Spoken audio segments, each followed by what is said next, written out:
Both angels and men must receive the life-giving Spirit to have eternal life. However, the way angels receive the life-giving Spirit is different from the way man does. Man lives by obeying the word of God, but angels live by keeping their positions. God prohibited man to eat from the tree of the knowledge of good and evil, but God called angels to faithfully serve in their positions as servants. Disobeying the prohibition is the fall for man. Leaving their post is the fall for angels. To the angels, their position is the life-giving Spirit. They live as long as they keep their place. The reality of the fall. When the archangel abandoned his position, he was completely separated from what gave him life. Spiritual death is when the life-giving spirit no longer sustains the spiritual being. Death does not mean extinction. Since angels are permanent beings, they continue to exist forever, though they are separated from the life-giving spirit. The question is, would they be forever in heaven or hell? True life is living with God eternally in heaven. Death is living apart from God eternally in hell.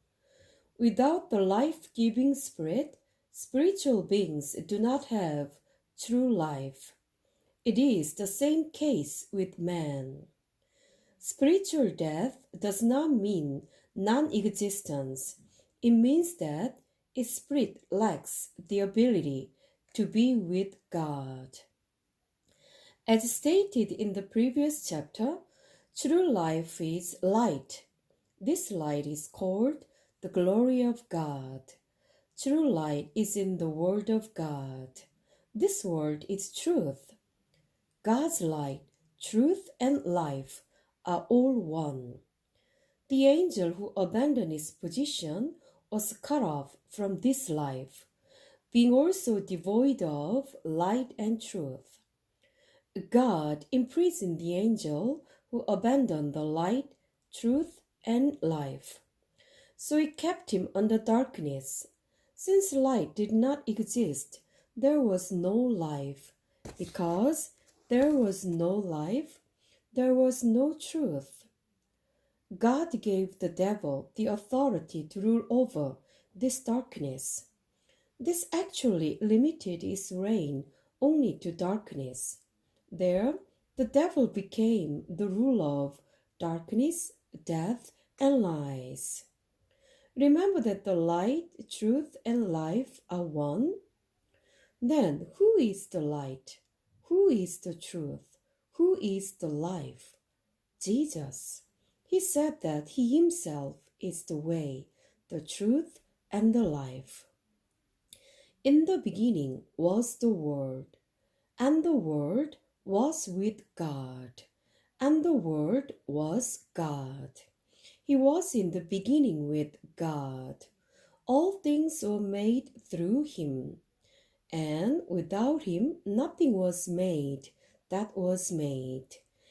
In Him was life, and the life was the light of man. John chapter 1, 1 through 4.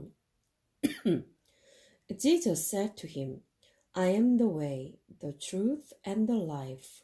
No one comes to the Father except through me. John chapter 14, 6. These verses are one in meaning. The way and the light carry the same meaning. In this world, there is nothing faster than the light that God has created. Yet, it still takes billions of years for light to travel through the universe.